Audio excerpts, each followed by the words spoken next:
हनुमान जी को सिर्फ लड्डू चढ़ाने से प्रसन्न नहीं किया जाता है, हनुमान बना जाता है। कैसे बना जाता है?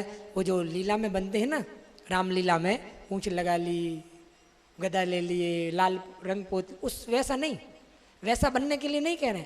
हनुमान मतलब अपने मान का हनन करें। अब आप कहो कैसे? अपने मान को नीचे कैसे करेंगे? गौर करना कैसे। हनुमान जी ने कि सबका तो आधा बल मैं ले लेता हूं, क्यों ना हनुमान जी का आधा पावर ले लूं, आधा बल हनुमान जी का ले लूं। अब हनुमान जी का आधा बल लेने का उसने प्रयास किया। अब आधा तो बहुत दूर की बात है, एक अंश, 1% 100 में अभी पूरा ले नहीं पाया। बाली को लगा कि प्राण निकल जाएंगे, कहीं ब्लास्ट ना हो जाओ।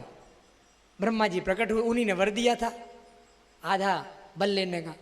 ब्रह्मा जी पूछे कि बाली ये क्या कर रहे हो? बाली बोला आप ही ने तो वर दिया था, किसी का भी आधा बल ले सकता हूं, तो हनुमान जी का ले रहा हूं। ब्रह्मा जी बोले सब पर प्रयास करना, ये हनुमान जी पर मत करना। क्या क्यों? क्योंकि आधा बल तो बहुत दूर की बात है, तुम उस एक अंश को भी अगर पूरा ले लोगे तो रखोगे कहाँ? पात्रता भी तो चाहिए उस बल को रखने के लिए, वैसा पात्रता चाहिए ना। जैसे उस ज्ञान को रखने के लिए वैराग्य रूपी पात्रता चाहिए, ऐसे ही उस बल को रखने के लिए हनुमान जी रूपी पात्रता चाहिए।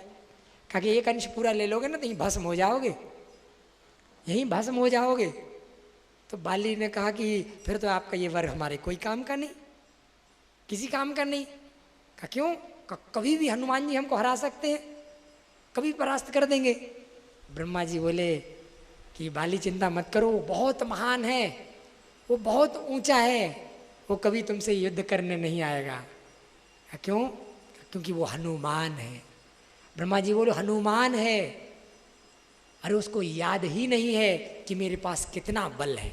और करना, हनुमान बनना है ना तो भूल जाइए अपने बल को, अपनी योग्यता को, अपनी क्षमता को भूल जाइए। हनुमान जी ने सिखाया है हनुमान बनना, वो भूले रहते हैं। और हर संसार का हर व्यक्ति याद किया रहता है, मैं कौन हूँ, मैं क्या हूँ, अपनी योग्यता को, अपने गुण को, वही ना बोलता है। याद है तभी तो बोलता है मैं ये हूँ, मैं वो हूँ। हनुमान जी भूले रहते हैं, भूल जाइए अपनी क्षमता, हनुमान बन जाएंगे, आपका मान बाहर नहीं आएगा। हनुमान जी ने वास्तव में बहुत कुछ सिखाया है। हनुमान जी से सीखना है ना अगर, तो यानी ज़्यादा हनुमान जी के उपदेश नहीं, हनुमान जी ने अपनी हर स्टाइल से सिखाया है। भूलने की कला से उन्होंने सिखा दिया हनुमान बनना। अब देखो, अच्छा कोई अगर सीखने वाला हो ना, एकदम विवेचक, ऐसे तो देख करके लड्डू चढ़ा के छुट्टी कर देंगे, लेकिन कोई ऐसा भक्त हो जो हनुमान जी से कुछ सीखना चाहे, उनकी बैठने की स्टाइल, उनकी बैठने की पोजीशन सेवा सिखा सकती है। सेवा भाव, कितना कूट कूट के सेवा भाव भरा है। अगर किसी को सीखना है तो हनुमान जी की बैठने की स्टाइल सिखा रही है। वो ऐसे नहीं बैठेंगे, हनुमान जी को आप पालथी लगा के बैठे नहीं देखोगे। क्यों? कहीं अगर सेवा के लिए इशारा हो गया तो हाथ लगा के उठेंगे तब दौड़ेंगे ना, टाइम लगेगा कि नहीं? भाव देखिए, टाइम वेस्ट होगा, पहले हाथ लगाएंगे फिर उठेंगे। वो किस पोजीशन में बैठते हैं जानते हैं? कभी आपने वो ओलंपिक गेम्स देखे होंगे ना, रेसिंग दौड़ होता है, आप कभी देखना कॉमनवेल्थ गेम या ओलंपिक, उसमें जब दौड़ होता है ना तो जो एम्पायर होता है ना, रेफरी, वो बोलता है 1 2 3, तो उसमें क्या होता है? रेडी गेट सेट गो, यानी धीरे धीरे उठ। गो वाली पोजीशन में हनुमान जी हमेशा रहते हैं। हनुमान जी गो वाली पोजीशन में हमेशा रहते हैं कि पता नहीं कब भगवान की सेवा का इशारा हो तो टाइम वेस्ट ना हो, मैं दौड़ूं। और करना, सेवा भाव कितना कूट कूट के भरा है। और जो हनुमान होता है ना, वहीं सेवा हो सकती है।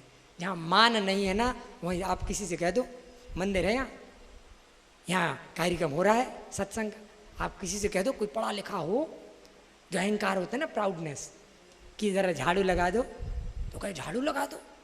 मुझसे कह कैसे दिया, मैं इतना पढ़ा लिखा ग्रेजुएट, में झाड़ू लगाऊंगा? तुमने उसे झाड़ू लगाने के लिए, ये अहंकार सामने आ जाए। और किसी भक्त को जिसके अंदर मान सम्मान नहीं, कह दो कि भैया थोड़ा झाड़ू लगा देना, वो भाग्य मनाएगा कि अरे भगवान ने कितनी बड़ी कृपा कर दी, कितना बड़ा अवसर दे दिया सेवा का। वो धन अपने भाग्य मनाएगा, क्योंकि वह मान नहीं है। याद रखना, सेवा वहीं हो सकती है जहाँ मान ना हो। प्रेम से बोलिए श्री सदगुरुदेव जी महाराज की। और इतना ही नहीं, लोग कहते हैं ना माताएं मैंने बैठी हैं, आपने सुना होगा कई जगह, जो संकुचित मानसिकता वाले होते हैं लोग कहते हैं हनुमान जी के मंदिर में महिलाएं नहीं जा सकती हैं। सुना होगा आपने, हनुमान जी की पूजा नहीं करता। अरे पूजा तो उनकी जरूरत ही नहीं है, वो तो भक्ति में इतना डूबे हैं कि उनको कहाँ याद है कौन पूजा कर रहा है कौन नहीं कर रहा है। सुखदेव जी को तो याद नहीं था कि स्त्रियां नहा रही हैं कि कौन नहा रहा है। तो सुखदेव जी तो बहुत ऊंचे हैं, सुखदेव जी से बहुत ऊंचे हैं हनुमान जी, उनको याद रहेगा। सोचिए जरा हनुमान जी का लेवल। हनुमान जी की दृष्टि में स्त्री पुरुष का भेद हो सकता है क्या?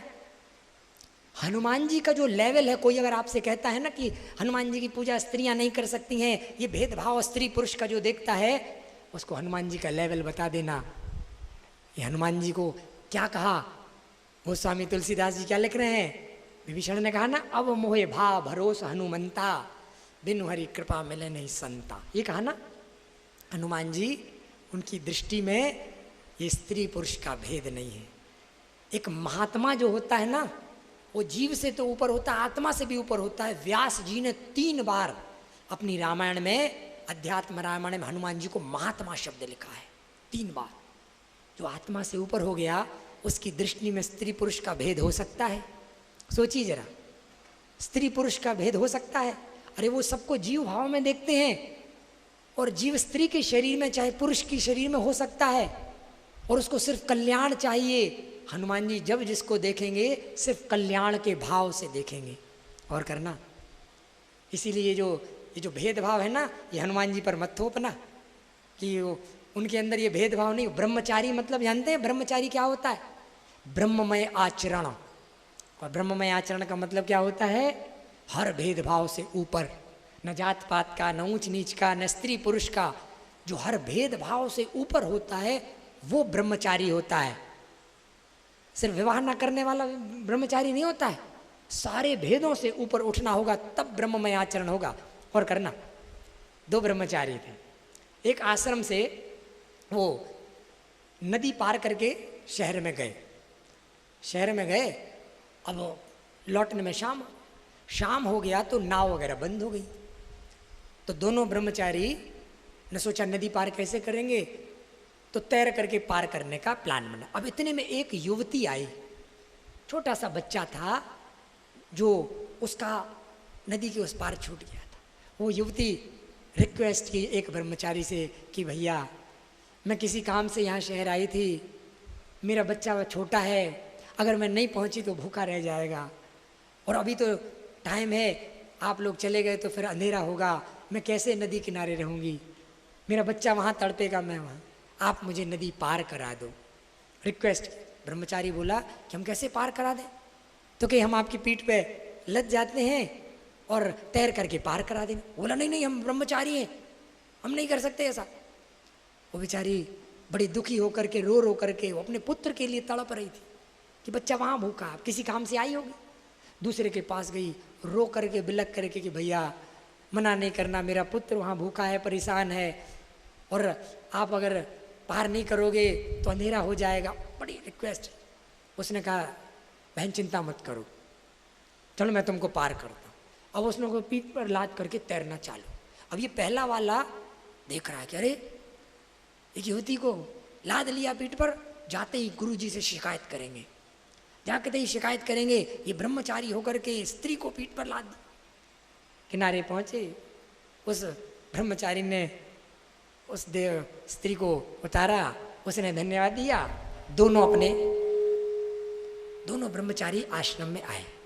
आश्रम में जाते ही वो ब्रह्मचारी पहला वाला वो गुरुजी से बोला कि गुरुजी ऐसी ऐसी बात हुई थी, और ये जो है ये स्त्री को पीठ पर लाद करके और नदी पार करा के किनारे पर छोड़ करके तब आश्रम में आया है। वो शिकायत किया। गुरुजी तो गुरुजी होते हैं। कल गुरु पूर्णिमा मनाए ना आप लोग, गुरु साधारण शब्द नहीं है।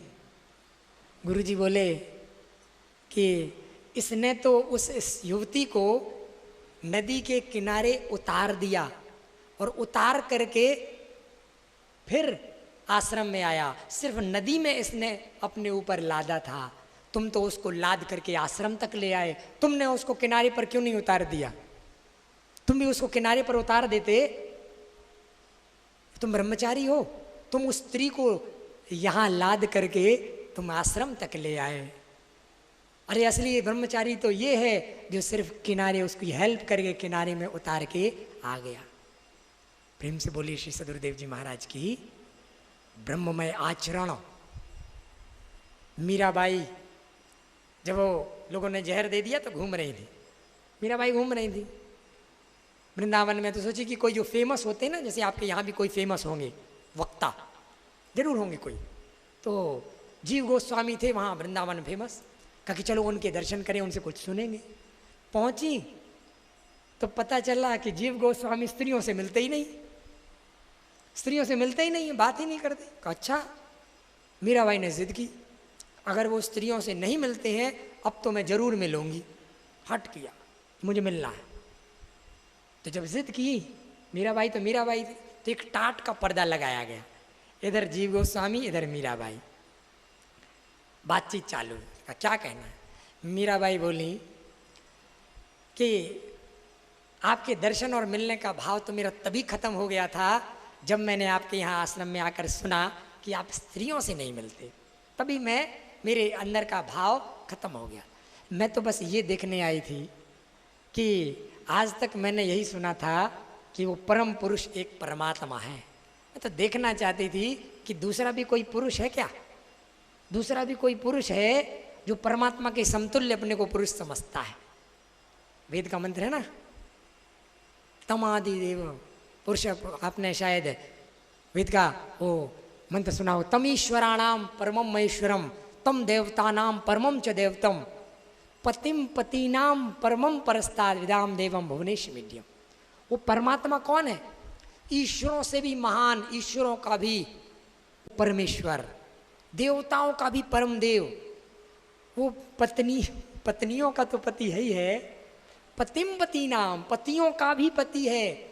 वही एकमात्र है जो पुरुष कहलाने का अधिकारी है, इसीलिए उसको परम पुरुष कहते हैं। उस परम पुरुष के सामने दूसरा कोई पुरुष नहीं है। मीराबाई थी ना। प्रेम से बोले श्री सदगुरुदेव जी महाराज की। वास्तव में हनुमान जी की हम लोग चर्चा कर रहे थे, उनका लेवल, हनुमान जहाँ मान नहीं है, जहाँ कोई भेदभाव नहीं है। और जो एक छोटा सा शायद आप प्रसंग से समझेंगे, क्योंकि आप जो गाते हो हनुमान जी की, चाहे आरती गाओगे, हनुमान चालीसा, उसमें क्या गाओगे? सेवाएं, सेवा ही तो गाई जाती है ना, हनुमान जी की सेवा। और हनुमान जी का सेवा भाव आप छोटे से उदाहरण से समझेंगे। हनुमान जी एक बार उदास थे, क्योंकि आपने सुना होगा सारे जो ईर्ष्या जलन होती ना उस समय भी थी। अयोध्या में जो महल के जितने नौकर चाकर थे, अब सोचो राम जी के महल में, राम जी के सानिध्य में रहने वाले जो राम जी के दास, वो जलन करते थे हनुमान जी से। सुना होगा ना, सारी सेवाएं छीन लिए, कोई सेवा नहीं देंगे। सुने हैं कि नहीं? हनुमान जी की सारी सेवाएं छीन लिए कि सेवा नहीं देंगे इसको कोई। हनुमान जी उदास, कोई बात नहीं, सारी सेवाएं उन्होंने गिन गिन कर छीन ली। ईर्ष्या जलन हनुमान जी जैसे सेवक से भी हो सकता है, तो कौन बचेगा?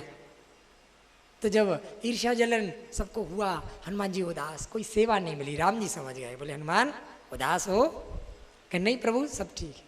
कि नहीं नहीं, मैं जानता हूँ, चिंता मत करो, सारी सेवा इन्होंने बांट ली ना, बांटने दो, मैं तुमको सेवा देता हूँ।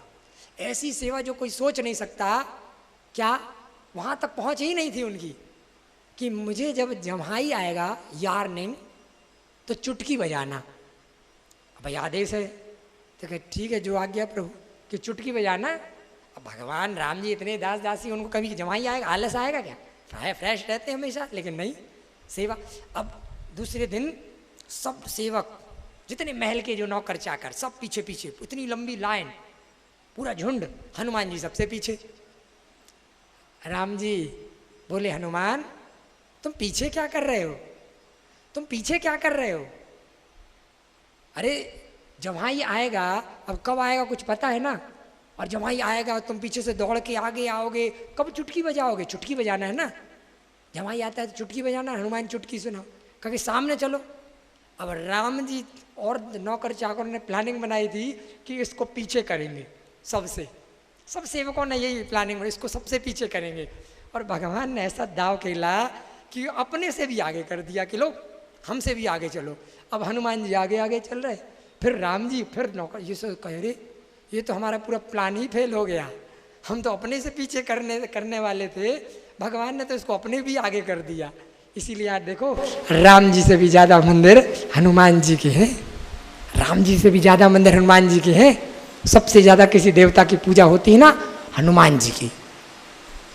भगवान ने इशारा किया है कि जिसको मैं आगे करूँगा ना उसको कौन पीछे कर सकता है, जलते रहो, ईर्ष्या जन्म करते हैं, जलते रहो। यहाँ भाव है, सेवा भाव, तो अब गौर करना हम लोग, विषय तो बहुत से हैं, लिमिटेड टाइम। हनुमान जी, जैसे ये आज मंगलवार का दिन है और सुंदरकांड कई लोग पढ़ते हैं, आपने कभी सोचा कि सुंदरकांड का नाम सुंदरकांड क्यों है? और सब नाम तो ये नामकरण पर है, राम जी की लीला पर। ये सुंदरकांड का नाम सुंदरकांड जानते क्यों है? क्योंकि हनुमान जी ने इस सुंदरकांड में सुंदर जीवन बनाने के सूत्र दिए हैं, सुंदर जीवन बनाने के फॉर्मूले भरे हैं इसमें। सुंदर जीवन मतलब वो ब्यूटी पार्लर वाला नहीं बात हो रही है कि वो सुंदर मेकअप कर गई, या बैंक बैलेंस और महल बनाने वाला वो सुंदरता की बात नहीं हो रही। सुंदर जीवन किसको कहते हैं? सुंदर जीवन यानी एक पूजनीय जीवन। हनुमान जी की पूजा सबसे ज़्यादा होती, लंबा जीने की जरूरत नहीं है। 23 साल का भगत सिंह, ओनली 23, आज 90 साल बाद भी 15 अगस्त 26 जनवरी फोटो लग के आरती होता है। छोटा, शॉर्ट एंड स्वीट, जीवन छोटा ही हो। 23 साल का भगत सिंह, 37 साल के विवेकानंद, कोई ज़रूरत नहीं ज़्यादा जीने की, लेकिन जीवन सुंदर उसको कहेंगे कि आपके जाने के बाद भी लोग जाने कोई आया था धरती पर। अब नाली में कीड़े रोज पैदा हो रहे हैं, रोज मर रहे हैं, कौन जान रहा? जीवन उसको कहते हैं, सुंदर जीवन। और हनुमान जी ने सुंदर जीवन उनका तो था ही, और उन्होंने अपने सेवकों को सूत्र भी दिए। ये जो बात है ना, ये सूत्र, ये जो सेवक कोई बैठा हो उसके सिलेबस की बात है, ये सबके कोर्स की बात नहीं। कोई अगर आप में से सेवक बैठा हो हनुमान जी जैसा, उसके सिलेबस की बात होगी, तो वो सेवक थोड़ा सा उन सूत्रों को सिर्फ सुनेगा नहीं, धारण भी कर लेगा। सुंदर जीवन के सूत्र, वैसे सूत्र ज़्यादा है, टाइम के हिसाब से हम लोग रखेंगे। एक सूत्र, पहला सूत्र सुंदर जीवन का, हनुमान जी जा रहे हैं जब लंका में सीता जी की खोज के लिए, तो मैनाक पर्वत बोला हनुमान जी से कि आप थक गए होंगे, थोड़ा रेस्ट कर लो, थोड़ा आराम कर लो। तो आराम करने के लिए ऑफर दिया। तो हनुमान जी एक फॉर्मूला दे रहे हैं, गौर करना, सूत्र, हनुमान तेहि परसा कर पुनि कीन प्रणाम, राम काज कीन्हे बिना मोहि कहाँ विश्राम। हनुमान तेहि परसा कर पुनि कीन प्रणाम, राम काज कीन्हे बिना मोहि कहाँ विश्राम। पहले भगवान की सेवा, विश्राम तो बाद में। और करना, इस सूत्र को धारण कर लेना। हनुमान जी ने फॉर्मूला दिया है कि पहले भगवान की सेवा। प्रेम से बोलिए श्री सदगुरुदेव जी महाराज की। यहाँ ये छोटे छोटे बच्चों को लेकर के अनवरत, यहाँ जो कार्यक्रम, जो आपका ये छोटा भाई लगातार, अब इसके बाद भी 4 कार्यक्रम फिक्स हैं, इसके पहले भी कंटिन्यू 13 कार्यक्रम, उसके पहले सिर्फ 5 दिन का रेस्ट था, उसके पहले 18 कार्यक्रम हुए थे। यानी ये लगातार 30-35 कार्यक्रम हुए, सिर्फ बीच में 5 दिन का गैप मिला है रेस्ट कंटिन्यू। बाकी सिर्फ वो एक दिन मिलन जुलन, एक दिन यात्रा, फिर कार्यक्रम। वो सूत्र कोशिश करता है आपका भाई कि जो ग्रंथ रटने पढ़ने से क्या होगा, ये ग्रंथ पढ़ने से, याद करने से, सुंदरकांड कई लोग याद करके सुनाते हैं। अरे इन सूत्रों को धारण कर लीजिए जीवन में, जीवन सुंदर हो जाएगा, सुंदरतम जीवन हो जाएगा हनुमान जी ने। और अब हनुमान जी का भाव कैच करना आप। यानी जिस हनुमान शब्द, जो हनुमान गुण है, उसको ग्रहण करना, गहराई में ले जाने की आदत है, जैसा आप जानते हैं। और आपको जानना होगा कि हनुमान जी को जब ऑफर किया मैनाक पर्वत ने कि रेस्ट कर लो, तो जो हनुमान जी इतने पावरफुल कि मैनाक पर्वत को टच कर देंगे तो पाताल में चला जाए, इतना बल। तो ये भी कह सकते थे चलो चलो बड़े आगे हमको डिस्टर्ब करने, जानते नहीं मैं सेवा में, ऐसा कह सकते थे ना। अरे बल है, हनुमान जी हैं, तो फटकार देते कि चलो फटकार मार देते, हमें डिस्टर्ब करने आगे, मैं इतना बड़ा सेवक, सेवा में हूँ भगवान की। लेकिन नहीं, गौर करना, हनुमान जी क्या कह रहे हैं, आपको कोई मिठाई का ऑफर करे, आपको खाने की इच्छा नहीं है, फिर भी उसका मन रखने के लिए, उसका टूटे ना भाव, थोड़ा सा ले लेते हैं ना। ऐसा होता है ना, आपके भाई के साथ बहुत होता है। हनुमान जी ने वही किया, हनुमान जी ने वही किया कि भाव मैनाक पर्वत का रखने के लिए उसको स्पर्श कर लिया। रेस्ट का तो टाइम नहीं है, हनुमान ते ही परसा, स्पर्श कर लिया, उसका भाव रख लिया, स्पर्श करके उसका भाव रख लिया, और फिर प्रणाम करते हुए बोल रहे हैं। इतना बल होने के बाद भी, जहाँ बल होती है, योग्यता होती है, विनम्रता ना हो, सब बेकार। इस भाव का नाम है हनुमान, कि विनम्रता से प्रणाम करके बोल रहे हैं कि भैया भगवान की सेवा में हूँ, विश्राम तो होता रहेगा। इस भाव को ग्रहण कर लेना, उस विनम्रता को ग्रहण कर लेना, जो हनुमान जी सिखा रहे हैं। ये सब ग्रंथ जो है ना, ये सीखने के लिए हैं, ये सब याद करके रटने सुनाने के लिए नहीं। एक सूत्र और, प्रेम से बोलिए श्री सदगुरुदेव जी महाराज की।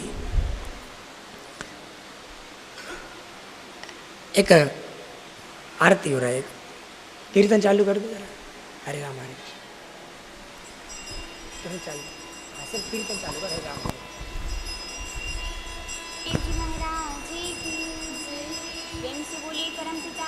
माइक से चालू करो, कीर्तन चालू कर दिया, हरे राम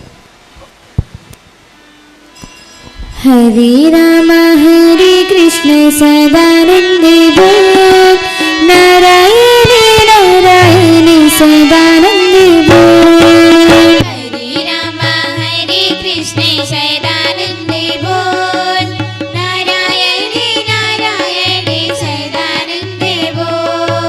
हरे राम हरे कृष्ण सदानंदे बोल, नारायण नारायण सदानंदे बोल। हरे राम हरे कृष्ण सदानंदे बोल, नारायण नारायण सदानंदे बोल। नारायण नारायण सदानंदे बोल, हरे राम हरे कृष्ण सदानंदे बोल। नारायण नारायण सदानंदे बोल, हरे राम हरे कृष्ण सदानंदे बोल। नारायण नारायण सदानंदे बोल, हरे राम हरे कृष्ण सदानंदे बोल। नारायण नारायण सदानंदे बोल, हरे राम हरे कृष्ण सदानंदे बोल। हरे राम हरे कृष्ण सदानंदे बोल, नारायण नारायण सदानंदे बोल। हरे राम हरे कृष्ण सदानंदे बोल, नारायण नारायण सदानंदे बोल। हरे राम हरे कृष्ण सदानंदे बोल, नारायण नारायण सदानंदे बोल। नारायण नारायण सदानंदे बोल, नारायण नारायण सदानंदे बोल। प्रेम से बोलिए श्री सदगुरुदेव जी महाराज की। जय। अब जरा दूसरे फॉर्मूले पर आते हैं। ये सुंदरकांड में जो हनुमान जी ने सूत्र दिए हैं, इन सूत्रों को धारण तोड़ तोड़ के फेंके। मेघनाथ ने कहा ये कैसा वानर है, कोई अस्त्र काम ही नहीं कर, लास्ट में ब्रह्मास्त्र चला दिया। हनुमान जी ने सोचा कि अगर मैं ब्रह्मास्त्र को तोड़ के फेंक दूं तो ब्रह्मा जी के बेचारे की मर्यादा चली जाए, तो ब्रह्मा जी को मर्यादा तो रखना है। तो हनुमान जी ने क्या किया, वो ब्रह्मास्त्र का असर होता है ना जब, तो व्यक्ति मर जाता है, मूर्छित तो हो ही जाता है। हनुमान जी बंध गए मर्यादा रखने के लिए, मूर्छित नहीं हुए। तो सेवा पहले है ना, मर्यादा तो फिर देना है, लेकिन सेवा पहले, कि रावण से मिलने तो है, चर्चा तो करना है ना, समझाना है। अब मेघनाथ कंफ्यूज कि ब्रह्मास्त्र का भी असर नहीं हुआ, ये है कैसा वानर। क्यों, मेघनाथ समझ गया कि इस पर असर हुआ नहीं है, अगर असर होता तो मूर्छित तो जरूर होता, ये तो चल रहा है। लेकिन मेघनाथ चुप है, बोल नहीं रहा है किसी से, किसी से बोल नहीं रहा। क्यों, अब मेघनाथ के पास कोई उपाय तो है नहीं। अगर हल्ला करेगा तो फिर हनुमान जी उत्पात मचाना चालू करेंगे, फिर क्या, कोई अस्त्र शस्त्र तो बचा नहीं। मेघनाथ चुप कि कम से कम नाक तो बची है ना, रावण के सामने बंध के जा रहा है ना, इतना ही बहुत। अब जब पहुँचे हनुमान जी, जब, तो आप लोग जानते हैं जो हनुमान जी को क्या सजा मिली, वो पूंछ में आग लगाने का। तो पूंछ में आग यानी अपमान किया गया, हनुमान जी का अपमान, पूंछ में आग लगाने के लिए। तो ये हनुमान जी जो पूंछ में आग लग रही है, अपमान हो रहा है, वो चुपचाप खड़े हैं, मुस्कुरा रहे हैं, एक फॉर्मूला दे रहे हैं भक्तों के लिए। वो जानते हैं कि कोई भक्त सेवक भगवान के कार्य में निकलेगा ना, अपमान जरूर होगा, विरोध जरूर होगा। इसीलिए ये फॉर्मूला दे रहे हैं कि मोहे न कछु बांधे कर लाजा, करन चहूँ कछु प्रभु कर काजा। मैं भगवान के कार्य में निकला हूँ, और भगवान के कार्य में क्या मान और क्या अपमान, चाहे सम्मान मिले चाहे अपमान मिले, भगवान का कार्य में मैं निकला हूँ, करने दो अपमान करने वालों को। हनुमान जी फॉर्मूला दे रहे हैं, गौर करना, ये बहुत बड़ा सूत्र है। आज तक ऐसा कोई भक्त नहीं है, चाहे ध्रुव प्रहलाद से लेकर के शबरी मीरा तक सारे रिकॉर्ड देख लें, कोई ऐसा भक्त नहीं जिसका अपमान ना हुआ हो। धर्म में जो कदम बढ़ाया है ना, उसने विरोध ना झेला हो। विरोध तो होगा, विरोध होगा, सबका विरोध हुआ। मीराबाई, कई माताएं मैंने बैठी, मीराबाई के कदम पर आगे बढ़ रही ना मीरा बनने के लिए। याद रखना, सिर्फ भजन गाने से कोई मीरा नहीं बन जाता। सिर्फ भजन गाने से, कई लोग संसार में भजन गाते हैं, सिर्फ भजन गाने से कोई मीरा नहीं बन जाता। मीरा बनने के लिए जहर पीने के लिए तैयार रहना पड़ता है। जो भगवान के लिए जहर पीने के लिए तैयार रहता है ना, वो मीरा है, सिर्फ भजन गाने से मीरा नहीं, याद रखना। और ये संसार वाला जहर नहीं, वो जो कटोरी में वो पीते हैं, वो तो कायर लोग पीते हैं, जो आत्महत्या करते हैं वो कायर, उस जहर की बात नहीं हो रही है। कौन सा जहर, लोग कहे मीरा हो गई बावरी, सास कहे कुल नासी रे, ये जहर, लोगों के ताने, लोगों ने जो मीरा को ताने दिए, वो बावरी पागल थी, कुल नासनी थी वो। लेकिन ये सारे ये जहर के घूंट पी गई। कहते ना, गोली चूक जाती है, बोली नहीं चूकती, वो सब पचा गई। याद रखना, ये विरोध, ये संघर्ष आपके जीवन में जब आएगा ना, लोग हंसी उड़ाएंगे। हनुमान जी ने इसीलिए सूत्र दिया है, ताना मारेंगे और आपको सहना है। और जितना आप सहोगे ना, उतना आप महापुरुष की लाइन में आगे बढ़ोगे। क्योंकि साहस का मतलब क्या है? साहस यानी झट से गुस्सा आ गया, चिल्लाने लगे, उसको साहस नहीं कहते। साहस शब्द सहनशीलता से बना है। जितना आप सहन करोगे उतने साहसी कहलाओगे। और जितना झट से चिल्लाने लगे, डांटने लगे, फटकारने, वो साहस थोड़ी ना है, वो तो कायरता है। साहसी बनना सिखाता है भगवान। और याद रखना, ये विरोध संघर्ष जो आएंगे ना, ये क्या है? ये प्रहलाद के जीवन में अगर ये विरोध नहीं आता तो कोई पूछता, ये जो परीक्षा है ये किस लिए? ये रिकॉर्ड बनाने के लिए। जैसे आप लोग एक उदाहरण से समझ, आप लोग भाई बंधु लोग गाय बैल जो रखता है घर में, आप पूछना नहीं हो घर में तो उससे वो खूंटा गाड़ता है। खूंटा गाड़ते हैं ना बांधने के लिए, शायद आपके यहाँ भी होगा तो आपने खूंटा गाड़ा होगा। हथौड़ा से जोड़ जोड़ से आप खूंटा को गाड़ेंगे। तो क्या सिर्फ हथौड़ा से खूंटा गाड़ के छोड़ दोगे? लास्ट में जब वो गड़ जाएगा, उसकी मजबूती चेक करने के लिए पूरी ताकत से उखाड़ोगे। उखाड़ोगे ना? उखाड़ने का प्रयास जरूर करोगे, उखड़ता है कि नहीं। याद रखना, आप भगवान के मजबूत खूंटा हो, उखड़ मत जाना। प्रहलाद उखड़ गया होता ना, चिता से भाग गया होता, तो ये 5-5 अध्याय नहीं आते भागवत में। हनुमान जी उखड़ गए होते तो ये पूजा नहीं होती। उखड़ना मत, और उखाड़ने का प्रयास तो करेगा। आप भी अपने खूंटा को मजबूती चेक करते हो, आपकी कोई मजबूती चेक कर रहा है, करने दो। अब आप कहोगे माताएं मैंने कही भाई बंधुओं का उदाहरण दे देते हैं, और हम लोगों तो माताएं मैंने भी चेक करती हैं मजबूती। कब? आप बाजार जाओगे, घर में ताला लगाओगे, नया ताला, दोनों तीनों चाबी आपके पास है, फिर भी ताला लगाने के बाद माताएं मैंने क्या करती हैं? ताले को पकड़ के चेक करती ना। हंस रहे हैं, सत्य है बात। बिल्कुल घर का उदाहरण आप लोग कि ताला लगाने के बाद आप उस पर लटक जाओगे, ताले पर चेक करने के लिए कि खुल तो नहीं जाएगा। करते हो ना? आपका ही तो ताला है, नया है, आप रोज लगाते हो, फिर भी चेक करोगे। ऐसे ही वो परमात्मा, खुल मत जाना, वो चेक कर रहा है आपको, आपकी मजबूती को। और जो मजबूत हो जाता है ना, चैप्टर बन जाते हैं। ये शबरी जटायु की तरह वो चैप्टर में रिकॉर्ड बन जाते हैं। तो करने दो। जो जितना विरोध कर रहा है धर्म पर चलने के लिए ना, एक मुहावरा शायद आपको कहावत पता होगा। धर्म की चाल कैसे होती जानते हैं? धर्म पर चलने की कैसी चाल चली जाती है? वो मुहावरा शायद आपको आता हो, हाथी चले बाजार डैश डैश डैश खालिस्तान, अपने से भर लेना बाकी। आगे तो पता होगा ना, हाथी चले बाजार। बस धर्म की चाल हाथी की तरह चलना होता है। हाथी की तरह धर्म की चाल चलनी होती है, क्योंकि भौंकने वाला पीछे से भौंकेगा, हाथी मुड़ के नहीं देखता है। हाथी मुड़ के नहीं देखता है, क्यों जानता है वो भौंकने वाला पीछे से भौंकेगा, सामने तो आना नहीं है। वो चलता रहेगा धर्म की चाल में।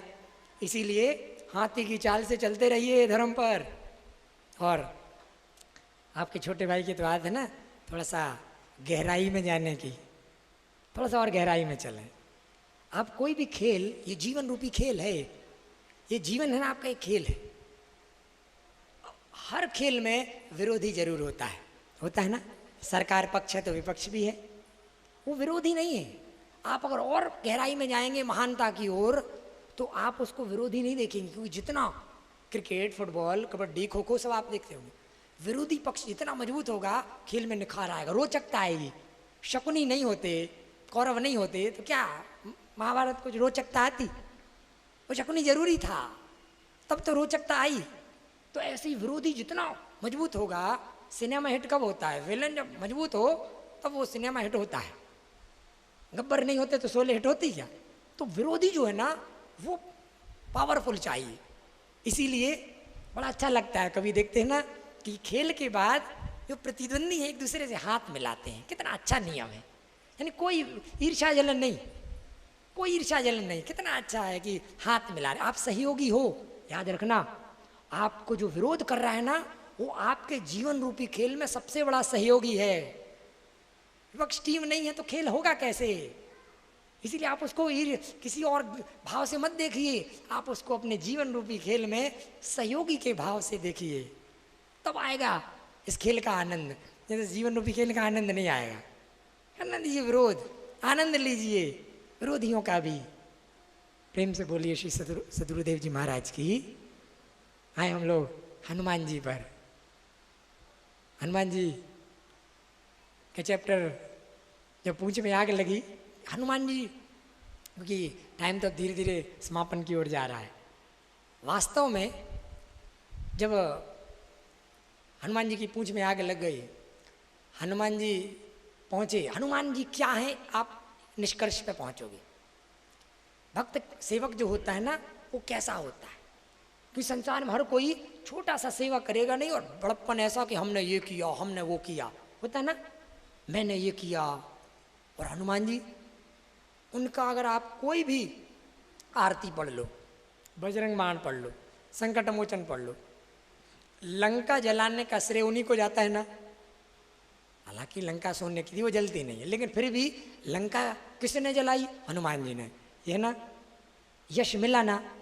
जब हनुमान जी राम जी के पास पहुँचे, अब पूंछ में आग लगी थी तो जलन हो रहा था, तो आप चित्रकूट जाओगे तो वहाँ कामदागिरी पर्वत में एक हनुमान धारा है। वो हनुमान धारा जानते क्या है? वहाँ कहते हैं कि राम जी ने बाण मारा था तो ठंडा जल, शीतल जल निकला हनुमान जी की पूंछ शांत करने के लिए, जलन शांत करने के लिए। जलन हो रही थी, ऐसा नहीं, जलन उनको भी हो रही थी, भले वो सह ले रहे थे, सहनशीलता ज़्यादा है। अब राम जी ने पूछा कि भाई ये क्या मामला है पूरा, तुमको भेजे थे सीता जी का पता लगाने, तुम तो लंका ही जला के आ गए, तो तुमने लंका जला दी। हनुमान जी क्या कह रहे हैं और करना? हनुमान जी कह रहे हैं प्रभु मैंने लंका नहीं जलाई। तो हल्ला तो सब जगह है, तुमने लंका जला दी। और करना इतना बड़ा जस हनुमान जी का लंका जलाने का, लेकिन हनुमान जी कह रहे मैंने लंका नहीं जलाई। राम जी पूछे तो लंका कैसे जली? और करना हनुमान जी का ये गुण, ये प्रॉपर्टी सीख लेना, हनुमान जी प्रसन्न हो जाएंगे। यही सिखाने के, यही तो हनुमान है। हनुमान जी जो आंसर दे रहे हैं, कह रहे हैं लंका जलने के 4 कारण हैं। लंका जलने के 4 कारण हैं। कौन कौन से? पहला राम का प्रताप, दूसरा सीता का संताप, तीसरा रावण का पाप, और चौथा हमारा बाप। हनुमान जी कह रहे हैं कि राम का प्रताप, जो कुछ हुआ भगवान की कृपा से, भगवान की कृपा से ही तो सब हुआ, मैं उसमें कुछ नहीं हूं। पहला कारण भगवान की कृपा, राम का प्रताप। और दूसरा अगर आप कारण पूछ रहे हैं तो भी मैं नहीं हूं, सीता का संताप। सीता जी जो अशोक वाटिका में जो आंसू बहा रही है ना, वो जल चुकी थी, वो लंका जल चुकी थी, उन आंसुओं से जल चुकी थी। और तीसरा कारण अगर आप पूछ रहे हैं तो रावण का पाप। जबरदस्ती जब पुष्पक विमान में सीता जी को जो बिठाला, उसका ऐश्वर्य जल गया था, फॉर्मेलिटी बाकी थी। ये तो सिर्फ फॉर्मेलिटी बाकी थी, वो जल चुका था ऐश्वर्य वहाँ। और अगर आप भौतिक कारण, ये तो पिछले कारण हो गए कर्मों के, अगर आप भौतिक कारण, स्पॉट का कारण पूछ रहे हैं कि कैसे जली, तो भी मैं कारण नहीं हूँ। मैंने तो आग नहीं लगाई, मैंने तो माचिस नहीं जलाई, मैंने तो आग नहीं जलाई, उन्हीं लोगों ने तो लगाई। आग कैसे लगा? उन्हीं लोगों ने लगाई। अब जब आग लगी तो हवा इतनी तेज चली, अभी आप देख रहे हो ना, वो न्यूज़ सुनना आप, कौन सा देश कहाँ जंगल जल रहा है अभी कई दिनों से, समाचार सुनते होंगे ना, महीनों महीनों तक जलता है। और हवा चलती है चिंगारी। अब हवा इतनी तेज चली, हवा मतलब वायुदेव। तो चौथा कारण क्या है? हमारा बाप। हम पवन पुत्र हैं और पवन देव ने अपना प्रभाव दिखाया और लंका जल गई। जो जलने योग्य चीज थी वो जले। हम कारण नहीं है, ये है हनुमान, ये सीखना है। डट से हम लोग क्या बोलते हैं, हमने ये किया, मैंने वो किया, यही तो सब गड़बड़ हो जाता है। प्रेम से बोले श्री सदगुरुदेव जी महाराज की। और करना हनुमान जी एक बार, क्योंकि हम और पहले दिन जब चर्चा की थी, जब इंट्रोडक्शन हुआ था, राम जी और हनुमान जी का परिचय, इंट्रोडक्शन जब हुआ था, तो इंट्रोडक्शन हनुमान जी ने राम जी का पूछा कि आप कौन, और राम जी ने हनुमान जी का पूछा परिचय। तो परिचय क्या दिया?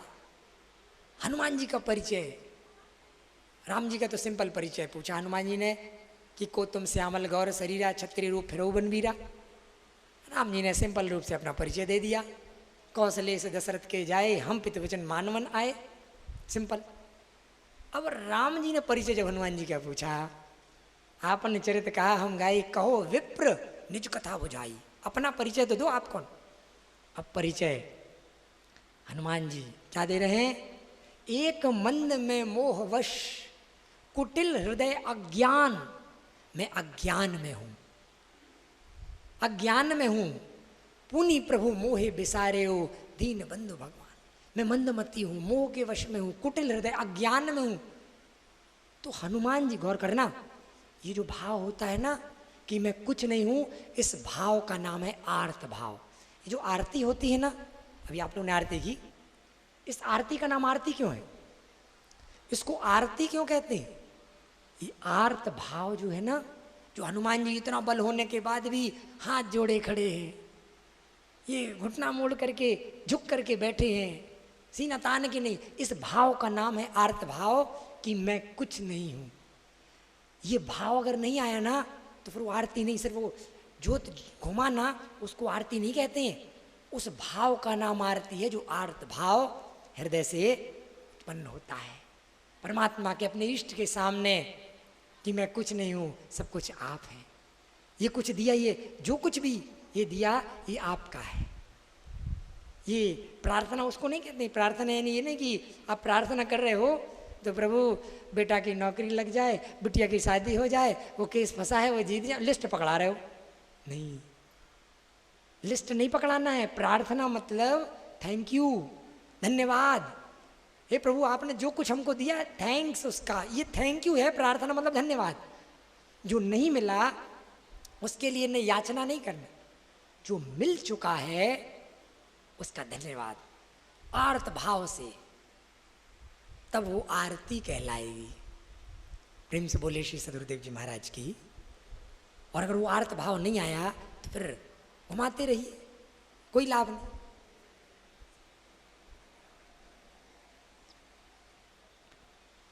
वो आर्त भाव नहीं आया तो सिर्फ वो फॉर्मेलिटी रहेगी।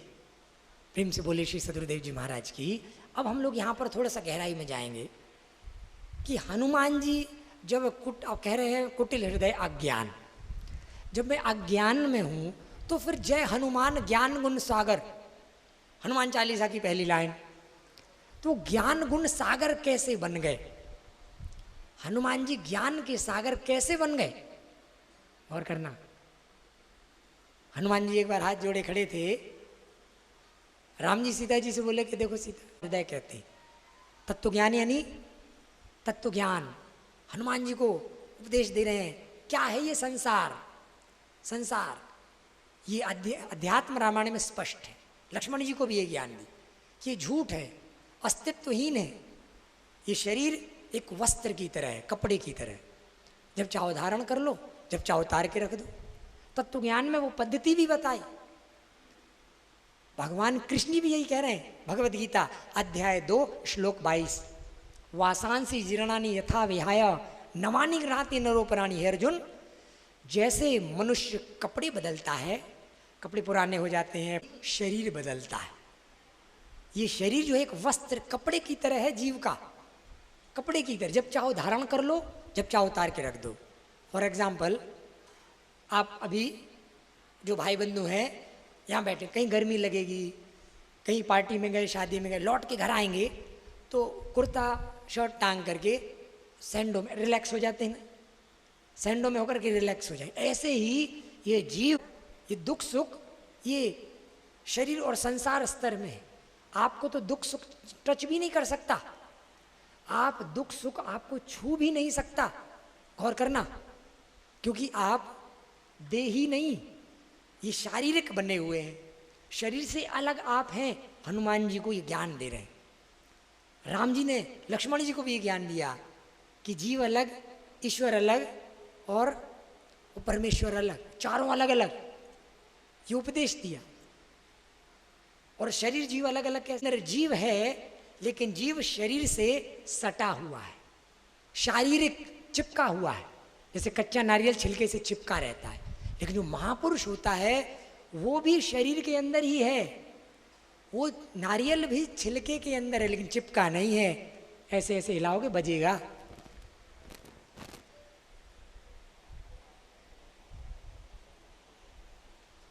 प्रेम से बोले श्री सदगुरुदेव जी महाराज की। तो जैसे एक कच्चा नारियल, जैसे सांसारिक व्यक्ति जो शारीरिक है, शरीर प्रधान जीवन, और एक सूखा पका नारियल जैसे महापुरुष। और करना, रामकृष्ण परमहंस को ईश्वर का दर्शन होता था, काली का दर्शन होता था रामकृष्ण परमहंस को, और उनको गले का कैंसर भी था। अब एक डॉक्टर आया रामकृष्ण परमहंस के पास और बोला कि वो मानता तो था नहीं, ये दर्शन वगैरह पर विश्वास तो करता नहीं था। बोला कि स्वामी जी सुने हैं आपको काली का दर्शन होता है, ईश्वर का दर्शन होता है, तो जब दर्शन होता है तो मुझे क्यों बुलाए इलाज के लिए? ईश्वर से करवा लेते, अपनी देवी से करवा लेते। टॉन्टिंग किया, ताना। रामकृष्ण परमहंस तो रामकृष्ण विवेकानंद के गुरु थे, उनका आंसर भी तो जबरदस्त होगा ना। जब हंसी में डॉक्टर बोला कि इलाज ईश्वर से करवा लेते, मुझे क्यों बुलाए? तो रामकृष्ण परमहंस बोले कि जब मैं उस भाव में पहुंचता हूँ, जब मुझे ईश्वर का दर्शन होता है, तो मुझे शरीर भी याद नहीं रहता कि मेरे पास शरीर है। शरीर का रोग याद कहाँ रहेगा? अगर शरीर याद रहता, रोग याद रहता, तो मैं देवी से उस रोग की चिकित्सा करवा लेता। मैं जब उस भाव में लेवल में पहुंचता हूँ, तो मुझे शरीर भी याद नहीं रहता। शरीर का रोग तो दूर की बात, उस भाव, उसको कहते हैं विदेह। अब समय धीरे धीरे पूरा हो रहा है, इसीलिए ये कार्यक्रम ये समापन की तरफ है। कल हम लोग, क्योंकि अब 4 दिन और है शेष, कल हम लोग शंकर जी का, वैसे तो अमर कथा वो बहुत, उसके लिए 3-4 दिन पूरे चाहिए होते हैं, तब विधिवत टाइम होता है, लेकिन भगवत कृपा से कल 1 दिन में, और ऐसा आशा भी करते हैं कि यहाँ के लोग थोड़ा सा कल समय अतिरिक्त देंगे ताकि विधिवत विषय को रख सकें। तो शंकर जी ने जो पार्वती जी को कुछ गहराई से क्योंकि शंकर जी सबसे बड़े वैज्ञानिक हैं, वो कल बताएंगे, सबसे बड़े वैज्ञानिक।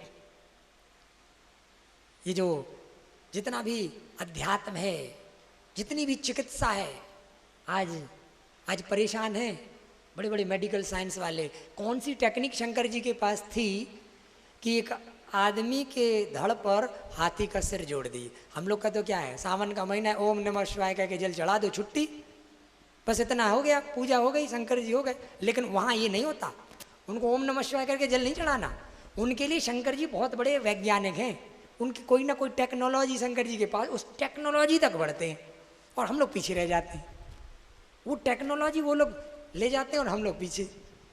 अब आप देखना कभी 26 जनवरी, बाढ़ के आकार के हैं सारी मिसाइल हैं, क्योंकि सारे अस्त्र शस्त्र शंकर जी ने बनाए, और छोटे बाण तरकश में आप रख लो और धनुष से चलाओ।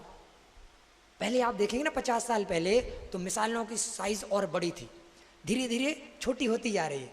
वो प्रयास कर रहे हैं कि आखिर शंकर जी इतनी बड़ी बड़ी मिसाइलें बाण के रूप में कैसे बनाते थे।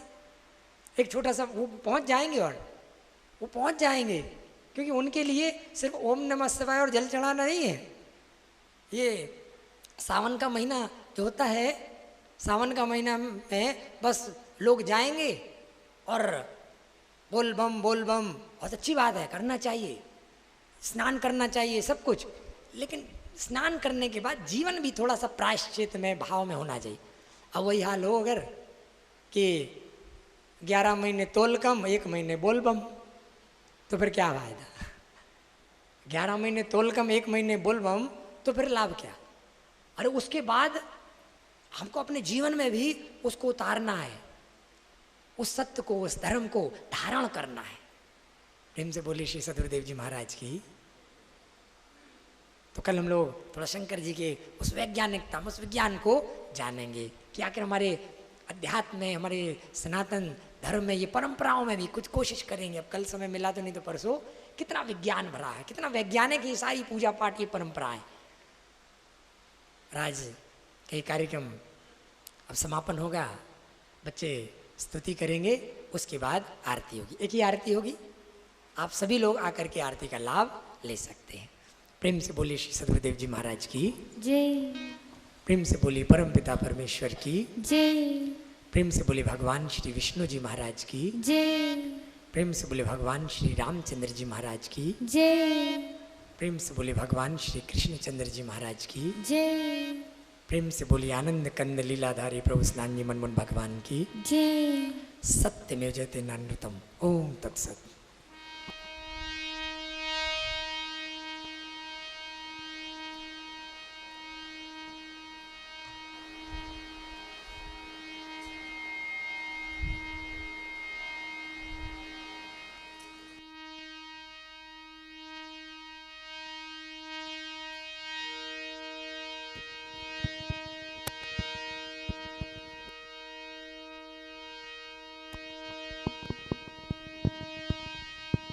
प्रेम से बोले भगवान श्री विष्णु जी महाराज की जय। प्रेम से बोले भगवान श्री रामचंद्र जी महाराज जय से बोल भगवान श्री कृष्ण चंद्र जी महाराज की जय से बोलिए आनंद कंदेलाधारी प्रभु सुदानंद जी मनमोहन भगवान की जय से बोलिए आदि शक्ति जगत जननी माता की जय हे प्रभु आनंद दाता ज्ञान हमें को दीजिए शीघ्र सारे दूरे गुणों को दूर हमें से कीजिए लीजिए हमें को शरण में हमें सदाचारी बने ब्रह्मचारी धर्म रक्षक वीर व्रतधारी बने हे प्रभु आनंद दाता ज्ञान हमें को दीजिए शीघ्र सारे दूरे गुणों को दूर हमें से कीजिए यस्य भाषा विभातिदां सर्वां सदेशदात्मकां सर्वाधारां सदानन्दां परमात्मानां तमहरिं भजे ज्ञानमूलां प्रभु प्राप्ति पूजोपाधुका मंत्रमूलां प्रभु वाक्यां मोक्षमूलां प्रभु कृपा त्वमेव माता च पिता त्वमेव त्वमेव बन्धु च सखा त्वमेव त्वमेव विद्या द्रविणं त्वमेव त्वमेव सर्वं मम देव देवा त्वमेव सर्वं मम देव देवा त्वमेव सर्वं मम देव देवा प्रेम से बोली भगवान श्री विष्णु जी महाराज की जय प्रेम से बोली भगवान श्री रामचंद्र जी महाराज की जय प्रेम से बोली भगवान श्री कृष्ण चंद्र जी महाराज की जय प्रेम से बोली आनंद कलनिधि पुरुषोत्तम जी मनमोहन भगवान की जय प्रेम से बोली आदि शक्ति जगत जननी माता की जय उत्क्रामन्तमे स्थितं वापि भुञ्जानं वगुणान्वितां विमूढानानुपश्यन्ति परिचक्षुषा। श्रीमद् भगवद गीता में भगवान श्री कृष्ण जी कह रहे हैं शरीर में स्थित हुए को और सभी विषयों को भोगते हुए जीव को अज्ञानी जन नहीं जानते, केवल ज्ञानी जन ज्ञान दृष्टि से देखते हैं। वशांसि जीर्णानि यथा विहाय नवानि गृह्णाति नरोपणानि तथा शरीराणि विहाय जीर्णान्यानि संयाति नवानि देहि। जैसे मनुष्य पुराने वस्त्र को त्याग कर दूसरे नए वस्त्र को ग्रहण करता है, ठीक उसी प्रकार जीवात्मा पुराने शरीर को त्याग कर दूसरे नए शरीर को प्राप्त होता है। तारा विकले देखे रघुराया दीन ज्ञान ऋणी माया क्षिति जल पावके गगन समीरा पंचे रचिते आत्म शरीरा। अर्थ अर्थात तारा को व्याकुल देख श्री राम जी ने उसे ज्ञान दिया और उसकी माया हर ली। श्री राम जी ने उसे बताया कि पृथ्वी जल अग्नि वायु और आकाश से जो शरीर रचा गए हैं, यदि उसे विषय भोग में लगाएंगे तो अधम कहलाएगा।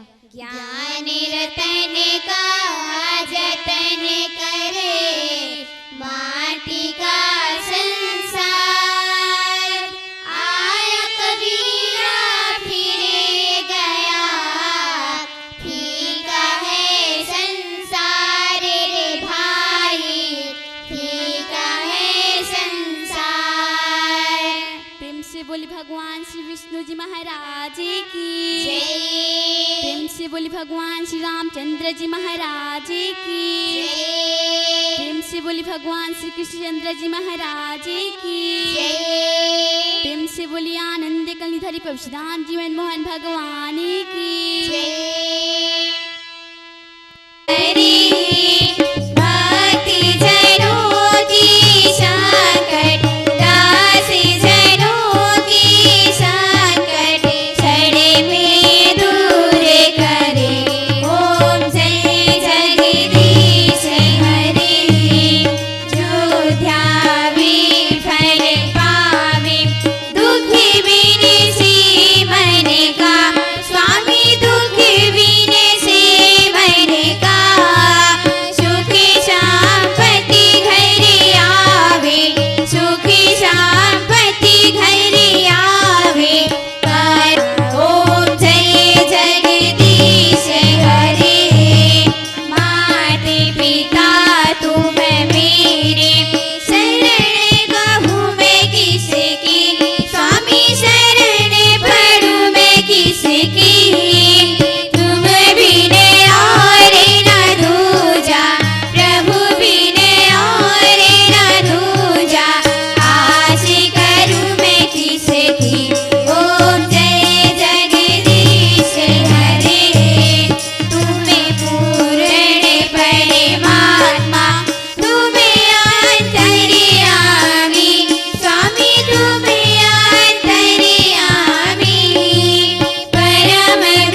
परमेश्वर की जय। प्रेम से बोलिए आनंद कंदेल धारी प्रभु सदानंद जी मनमोहन भगवान की जय। धर्म की जय हो। धर्म की जय हो। धर्म की जय हो। अधर्म का विनाश हो। अधर्म का विनाश हो। अधर्म का विनाश हो। प्राणियों में सद्भावना हो। प्राणियों में सद्भावना हो। प्राणियों में सद्भावना हो। विश्व का कल्याण हो। विश्व का कल्याण हो। विश्व का कल्याण हो। सत्य की विजय हो। सत्य की विजय हो। सत्य की विजय हो। सत्य की विजय हो। सत्य की विजय हो। सत्य की विजय हो। सत्य की विजय हो। प्रेम से बोले श्री सद्गुरुदेव जी महाराज जी की जय। प्रेम से बोले परम पिताजी परमेश्वर की जय। प्रेम से बोलिए आनंद कंदेल धारी प्रभु सदानंद जी मनमोहन भगवान की जय। प्रेम से बोल भगवान श्री विष्णु जी महाराज जी की जय। प्रेम से बोल भगवान श्री रामचंद्र जी महाराज जी की जय। प्रेम से बोल भगवान श्री कृष्ण चंद्र जी महाराज जी की जय। प्रेम से बोलिए आनंद कंदेल धारी प्रभु सदानंद जी मनमोहन भगवान की जय। प्रेम से बोलिए आदिशक्ति जगत जननी माता की जय। प्रेम से बोलिए अखिल ब्रह्मांड नायक सच्चिदानंद घन परमात्मा स्वामी सदानंद जी लीलाधारी तत्व ज्ञान दत्तम हृदय अंतर्यामी करुणा स्वामी करुणा निधान पतित पावन मायापति धर्मावतारी असत्य धर्म विनाशक सत्य धर्म संस्थापक धर्म धर्मात्मा धरती की रक्षा करने वाले 64 कला के अवतारी जीव ईश्वर और परमेश्वर तीनों को अलग अलग बातचीत से ही साक्षात दर्शन कराने वाले परम पिता परमेश्वर की जय।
तुम प्रेम हो, तुम प्रीत हो, मेरी बांसुरी का गीत हो। तुम प्रेम हो, तुम प्रीत हो, मनमीत हो, राधे मेरी मनमीत हो। तुम प्रेम हो, तुम प्रीत हो, मनमीत हो, राधे मेरी मनमीत हो। तुम प्रेम